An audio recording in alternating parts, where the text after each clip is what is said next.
W dzisiejszym filmie zapraszam Was do zobaczenia krótkiej relacji z zakładania zbiornika. Akwarium w głównej mierze zakładam klasycznie. Dodatkowo jednak spróbuję dodać kilka nowych elementów, które będą miały na celu pomóc w funkcjonowaniu całości. Baniak ma pojemność 100 litrów. Jest to klasyczna setka. Standardowy zbiornik o wymiarach 80 na 35 na 35 wraz z pokrywą. Akwarium jest pierwszym szkłem, które zakładam w mojej nowej galerii.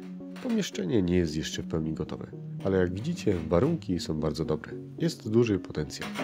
Przygotowując całość, staram się wszystko udekorować tak, aby było ładne oraz funkcjonalne. Ale wróćmy do zakładania zbiornika. W pierwszej kolejności mam zamiar skupić się na ułożeniu odpowiednio głównych elementów dekoracji. Stworzyć szkielet całości. Do tego celu używam kamieni otaczaków. Udało mi się kiedyś zdobyć kilka sztuk w takich dość ciekawych kształtach.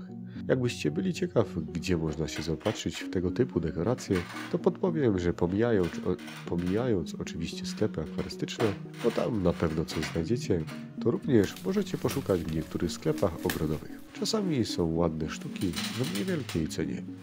Niestety minusem zaopatrywania się w takich sklepach jest to, że nie zawsze coś znajdziecie. Byłem nawet niedawno z chęcią zrobienia tam dla Was filmu, ale nie było nic ciekawego.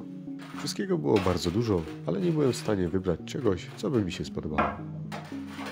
Sukces naszego zbiornika w dużej mierze zależy od użytych dekoracji. Sukces oczywiście w kontekście wyglądu. To właśnie ułożenie tych elementów dekoracyjnych daje całości charakteru.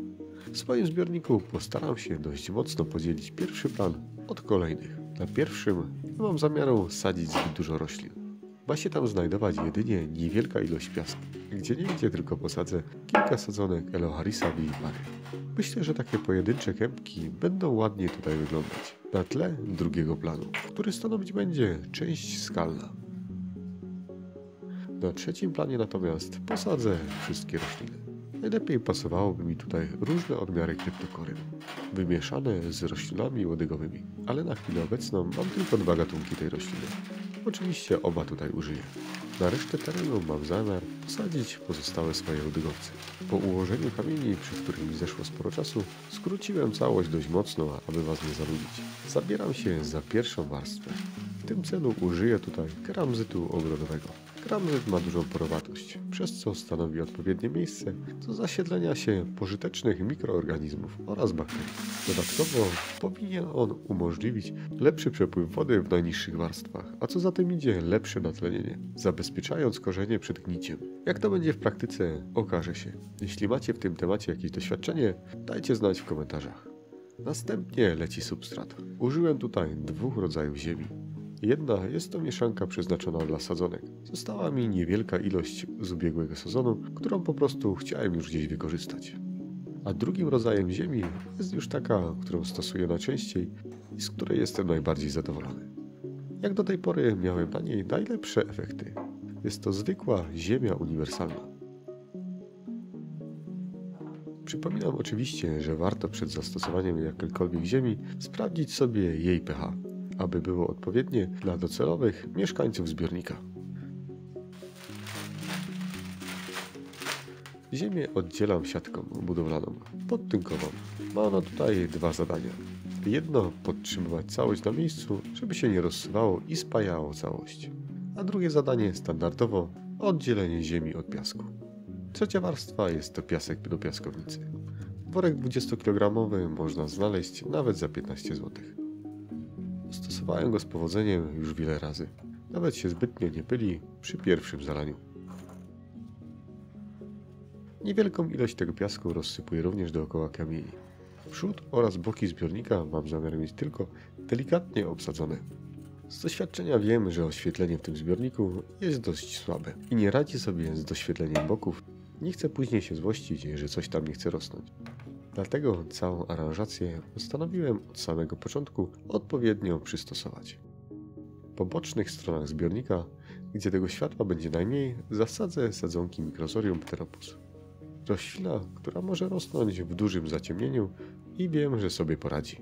Przy układaniu kamieni zapomniałem również wspomnieć, że warto zwrócić uwagę na późniejszy serwis zbiornika. Wszystko tak odsunąłem od ścian akwarium, aby móc łatwo je później czyścić. gdyby przyszła konieczność walki z glonami. Dodatkowo, aby całości dodać więcej realizmu, przy dużych kamieniach nasypię niewielkie ilości żwirku. Trzecią warstwę chciałem urozmaicić korzeniami. Niestety te, które miałem, nie pasowały mi zbytnio. Trochę z nimi pokombinowałem i ostatecznie jakoś je ułożyłem. Nie wiem, czy one tak pozostaną na stałe. Jak na razie jestem tylko przekonany do tych najmniejszych wplecionych w kamienie po bokach zbiornika. Na koniec pozostało już tylko obsadzenie. Na początku skałek posadzę Sagittarię subulate, którą mam zamiar dość często przycinać. Dzięki temu roślina skarłowacieje oraz zagęści się. Zaraz za nią po bokach polecą sadzonki kryptokoryny w 2 odmianach oraz hydrokotyle, która będzie pnąć się po kamieniach ku górze. Następnie rośliny łodygowe. Tutaj niestety nie mogłem posadzić ich tak, jak to sobie wymyśliłem. Przeprowadzka z poprzedniego miejsca trochę trwała i część roślin niestety, ale rozpuściła się. Z łodygowców zostały mi praktycznie tylko 2 gatunki: Hygrophila difformis oraz Polisperma. Miałem co prawda jeszcze kilka sadzonek innych gatunków, ale one są mocno powichrowane i w niewielkich ilościach. Także trzeci plan będzie jeszcze w przyszłości zmieniany. Co do filtracji, przez pierwsze 2 tygodnie chodził tutaj filtr Tetry EX800+. Przełożyłem go z innego zbiornika, który do tej pory funkcjonował w miejscu, gdzie się przeniosłem. Po 2 tygodniach wymieniłem go jednak na nowy filtr Aquael Ultra 900, który przedstawię Wam już za niedługo. Przez pierwsze 2 tygodnie całość była również oświetlana standardowym oświetleniem, będącym w tej pokrywie, czyli świetlówkami T8 o mocy 18 W, które następnie wymieniłem na zamienniki od Aquala LED Tube Retrofit w 2 wersjach, jedna Sunny, a druga Plant. Coś więcej również niebawem. Po tych 2 tygodniach do zbiornika wpuściłem też obsadę. Nic się nie zmieniło z poprzedniej. Pływać tu będą gupiki Endlerka, platki oraz kilka dorosłych Molinezji. A ze skorupiaków to krewetki z rodziny Neocaridina. Ich rodzaju już chyba nie ma sensu wymieniać, bo przez brak selekcji ich kolory coraz to bardziej się zatracają. Akwarium jeszcze nie jest gotowe. Co do jego skończenia, aby wyglądało jak chcę, brakuje jeszcze sporo. Jakbyście mieli jakieś sugestie, dajcie znać, jestem ciekaw, czy myślicie podobnie jak ja. W tym filmiku to by było na tyle. Na koniec zapraszam Was oczywiście do subskrybowania oraz komentowania. Pozdrawiam wszystkich serdecznie, Tyril.